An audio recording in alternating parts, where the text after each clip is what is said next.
Welcome to our Sports Pad, your weekly half-hour look at Sooner sports from our perspective. I'm Josh Kopelman. And I'm Lindsay Ruda. Coming up, we take a look at highlights from the Sooners' Big 12 opener against Missouri. The Sooners are still #1 in the coaches poll, but are now #2 in the AP poll. Did they deserve to drop? Plus, we'll take a look at some Sooner tennis and much more. Stick around.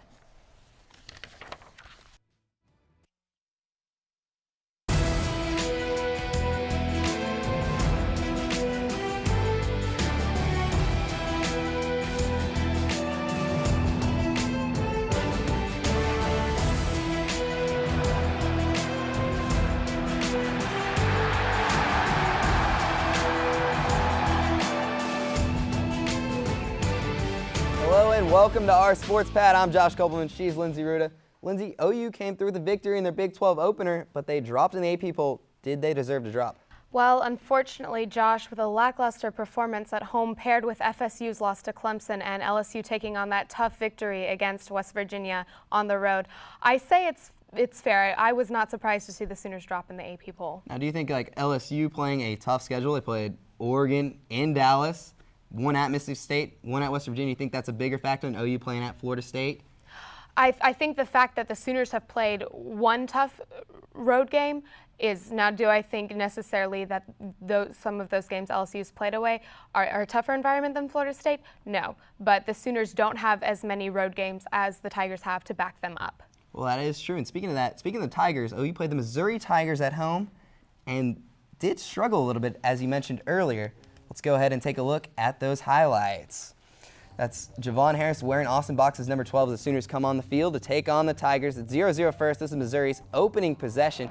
James Franklin, he's a sneaky guy, sneaks it in for the touchdown. 7-0 Tigers lead.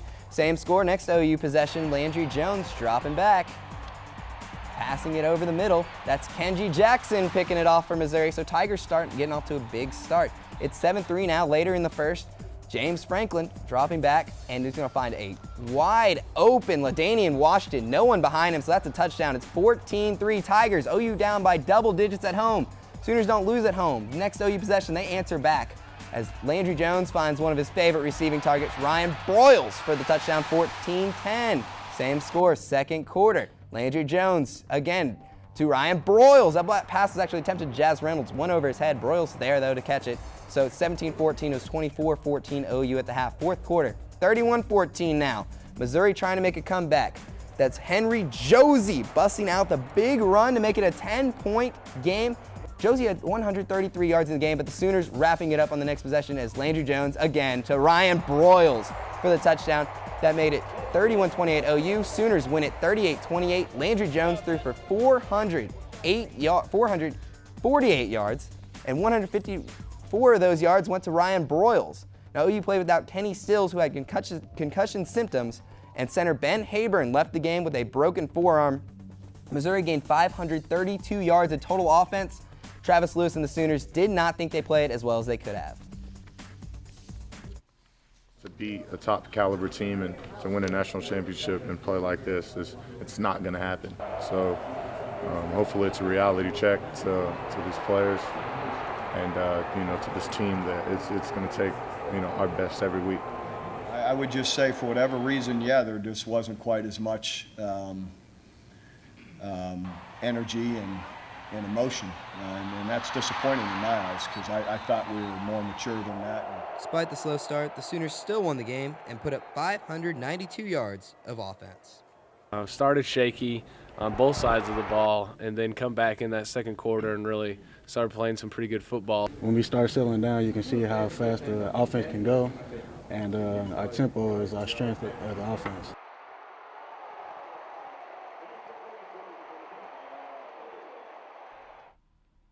With more on Oklahoma's performance on Saturday and a look ahead to next week, Lindsay is here with our Sports Pad's football analyst, Andrew Ford. Lindsay? Thanks, Josh. Now, Andrew, let's talk about what were some of the main struggles the Sooners had in that game Saturday. Well, it was definitely the defensive side. They got gashed for 532 yards, 242 of which came on the ground. This OU team has always been a team that prides itself against the rushing game. They've always been very well against rushing teams. James Franklin also ran for over 100 yards, but it was the fact that they couldn't get pressure. Bringing a three-man rush, dropping 8 into coverage, that allowed James Franklin to buy time to find those open receivers, because in zone defenses there's always going to be a hole, and James Franklin just found those holes. I definitely agree with you on the defense factor. The Tigers had some really nice cutbacks that were just throwing the Sooners right off from the start of the game. However, I'm going to disagree with you and say the Sooner offense was not up to par. Missouri had more average gains per play than the Sooners did, and that is not that typical team that we are used to, especially at home. What did you think of Landry Jones' performance in the game? Well, I thought statistically it was a great game for Landry. 35-48, 448 yards, 3 touchdowns. But if you watch the game, it was uneven at best. He was throwing behind the receivers a lot. As in that second touchdown pass to Broyles, that was intended for Jazz Reynolds, and he just overthrew him and hit Broyles. Now, speaking of Broyles, what a game Broyles had. 154 yards, 3 touchdowns. Thoughts on Broyles as compares to the NCAA players overall? Top 2 or 3 receiver in the country, hands down. Him and Justin Blackman are going to go for the Biletnikoff, definitely. Broyles is just amazing. Now, moving forward from the game against Mizzou, the Sooners have another home game against Ball State. What are some big players for Ball State? Well, you have the quarterback, Keith Winning, who has had a very good, efficient year so far this year. He's thrown for over 800 yards. He hasn't thrown a single interception. That's big. And he had a really good game last week. He threw for over 300 yards and 3 touchdowns. So he's going to be a guy that is going to be – he's one to watch. Definitely. Any concerns with Ball State overall? They have a much higher passing efficiency than the Sooners. Is that going to be difficult? Not really. Let's face it, it is Ball State. The main thing going into this game is don't get anybody hurt, because you have Texas just next week. Great. Thank you very much for being here with us, Andrew. When we return, we'll talk more about the world of college football. And the latest SoonerGate heads to Campus Corner. Stick around. Welcome back to our Sports Pad. I'm joined by our Sports Pad football analyst, Andrew Ford, and Drake Dykin. Guys, welcome to the show. First things first, who should be number 1 in the country? OU's no longer number 1 in the AP poll. Well, I think if you were going to start, if LSU should have been the number 1 team in the country based on how they've played right now, I just don't think that they should have jumped OU as of right now, because yes, LSU has played a tougher schedule, but OU's still a very good team. And also, it's the AP poll. It really, at this point in the time, it doesn't mean anything. Drake? I would say really that LSU does deserve to jump OU based on their performances so far. I mean, winning at Mississippi State. Oregon doesn't have the depth on the offensive line or defensive line to be able to compete with LSU, but they were a top 10 team for a reason. And Florida State losing Clemson certainly doesn't help. I think that really LSU deserved it. I am with Andrew. I don't think that necessarily number 1 should drop unless they lose, though. But I can understand why it is that they did. It is understandable. Now, the team that LSU beat is West Virginia. West Virginia applied for membership in the ACC and SEC, got denied. Yes. Now, was it the right call? OU tried to go to the Pac-12, stayed in the Big 12. Was that the right call for the Sooners? I think so. I really do. I think the Big 12 is the best option for OU. I've been saying this for about a month. They're in their own time zone. They can play any game they want in their own time zone. That is a big deal. Plus, recruiting-wise, it's good to stay near Texas. Greg? Yeah, I would say it's better to stay near Texas. I think the only problem with it is that it looks like Texas basically is controlling this conference with the Longhorn Network. They basically put the kibosh on the Pac-12. So it is tough. So you guys both agree that OU made the right decision by staying in the Big 12, though. Would have been pretty cool to see the super conferences of the Pac-12. There wouldn't have been anything wrong with it. No, I would have enjoyed it. All right, well, that's all the time we have here, guys. But Sports Pad is taking a timeout, so sit back, relax, and when we come back, we'll have highlights from volleyball and tennis.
Welcome back. This Wednesday, the OU volleyball team hosts the University of Texas in its Pledge for the Cure game to help raise money to find a cure for leukemia. OU head coach Santiago Restrepo wants fans to come out in full force for the game and support this important cause. We're trying to, have donations go to Jimmy Everett Center for a cure for leukemia, cancer. So families with young kids, girls or boys, don't have to go through the things that my family went through.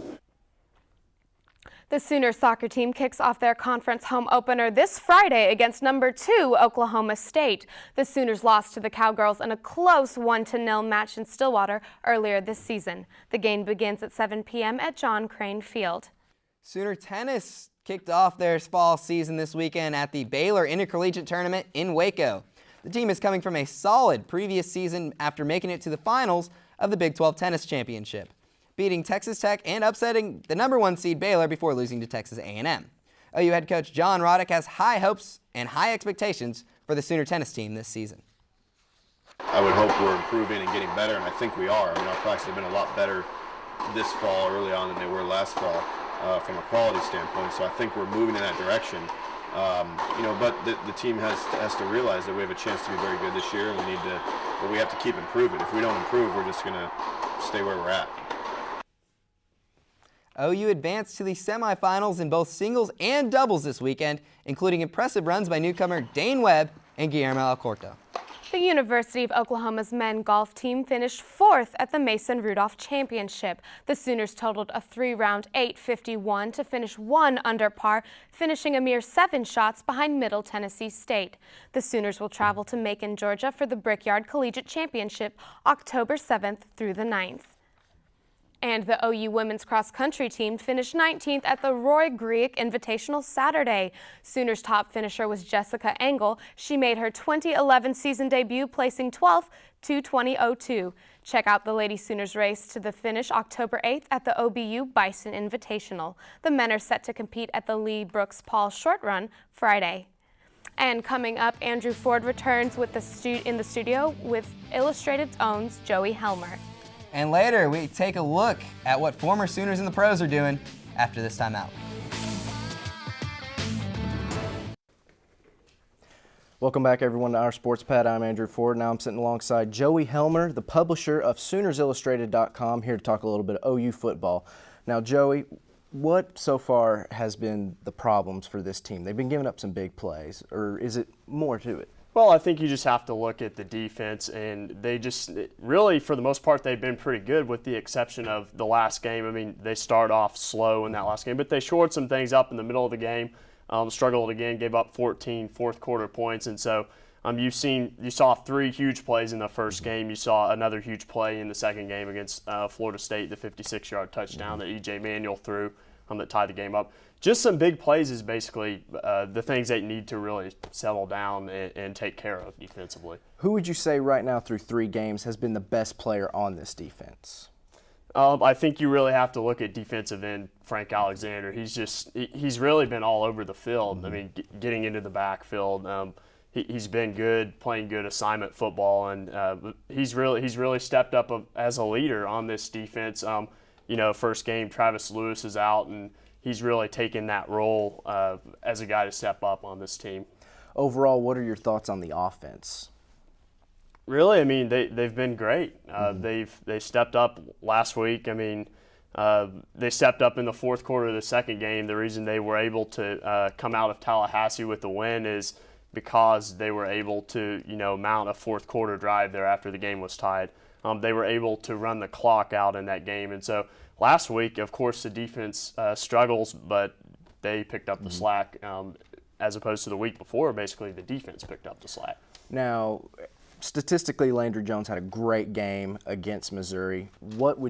How would you grade that performance? Inconsistent. I mean, numbers don't always tell how good a guy has played in a contest, and he threw some interceptions, and so he was good yardage-wise. I mean, he was good and commanding the offense to 38 points, but at the same time, he was inconsistent. Now looking at the rest of their schedule, what do you think is probably their toughest game? You know, they got tough ones against Texas. That's always a tough one. Then you got the Bedlam game against OSU. Quickly, which one would you say is the toughest and why? Has to be Oklahoma State because it's on the road. You look, they could be undefeated depending on how they finish out the rest of the season. Has to be Oklahoma State. It's a rivalry game. Either team can always win that game, no matter what the team's records could be thrown out. Oklahoma State. Okay. Well, Joey, thanks for coming here, and Lindsay, still got some more good stuff coming up. Right back to you guys. All right, guys, that's all we have time for today. When we come back, Sports Pad's Jeff Rougface takes us into the tailgating atmosphere at the Mizzou game. Stick around.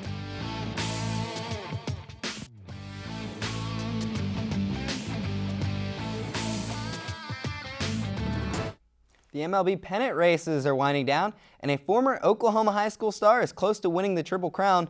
But first, let's see how former Sooners are doing in the NFL. The Minnesota Vikings were at home this week after a disappointing 0-2 start. Former Sooner Adrian Peterson got off to a good start here. Takes this handoff, makes a cut, finds a big hole, breaks a tackle, gets not all the way down to the 20. It's a 43-yard gain, setting up a Vikings field goal, giving the Vikings an early lead. Second quarter now, it's Peterson again. Peterson's getting some help up from his teammates. It was a hard hit there. But this is Peterson again from the 6-yard line. He's just going to walk it into the end zone, beating the Lions linebacker, gave the Vikings a 13-0 lead. He finished with 78 yards and 1 TD. However, AD got only 6 carries in the second half, and the Vikings blew a 20-point lead and lost to the Lions 23-20. Sam Bradford and the Rams taking on the hot Detroit Lions. Here in the second, the Heisman winner with his only bright spot of the game, a 34-yard touchdown pass to Brandon Gibson to make it 30-7. Bradford finished with 137 with 1 pick and 1 fumble. Here in the fourth, though, it was the story of the game. No run game plus no time equals beating. Rams fall 37-7 and are now 0-3 on the season. And it's been 40 years since Carl Yastrzemski won baseball's illustrious Triple Crown. Former Midwest City Bomber and current Los Angeles Dodger Matt Kemp could change that this week. Kemp leads the NL in runs batted in with 120 and is tied with Albert Pujols with 37 homers. Kemp is batting .324 on the season, which is 9 points shy of Milwaukee's Ryan Braun. Our very own Jeff Rougface and Whitney Ewing were out once again SoonerGating this week on Campus Corner. Back to SoonerGate. This week we decided to check out historic Campus Corner on the corner of Boyd and Asp. We checked into 2 of the most popular destinations, O'Connell's and Louis'. We even rented to O'Connell's owner, Jeff Stewart. O'Connell's was started in 1968. Of course, if you're not aware, it actually started on the other side of campus and has since moved over here in 2008. I like to say it's the place that started game days, for Norman anyway. It started tailgating and what have you back in the early years. Originated tailgating. Now it's just evolved in and being on Campus Corner with all the other stuff going on, it's just a lot of fun. We stepped inside to find out that Sooners aren't the only ones to know about O'Connell's. Well, it's a very, very nice campus. People have been very accommodating, very friendly. Helped us find a place to park, pointed out places to go. We've been into a few campus buildings. Very nice. Well, when we first parked, I went up and asked a person about taking adult beverages around town, and then we asked where we should go, and they suggested here. So far, so good. Comfortable place. Again, friendly people. We're here to have a little something to eat, a little something to drink, watch the Oklahoma State A&M game. My name is Lindsay Blake, and I'm a server here at O'Connell's, and it's crazy busy, it's ridiculous, it's a game day, can't stop, like, just running food, running drinks. Regularly, it's usually pretty busy, but on game day, I mean, you can't walk. Even if you look this way, it's a complete mess. You can't walk through here. Like, people are asking your tables if they're about to get up so that they can sit. It's a madhouse. It's completely crazy. Our next stop was Bob Stoops' own Louis' Deli and Bar to talk to some more Sooner fans. Look, are you kidding? Look at it. It's great. we get fresh iced tea. Allie waits on us. She takes great care of us. And it's a great place to watch the game. It's my first time. I love it. Everyone's excited. I love all the colors. The tailgating's great. My name's Jim Ship, and I love OU football, and that's not too far away from here, I've heard. We even learned how game day has changed from the 50s to now. Everything costs a lot more. Otherwise, very similar. A lot of people.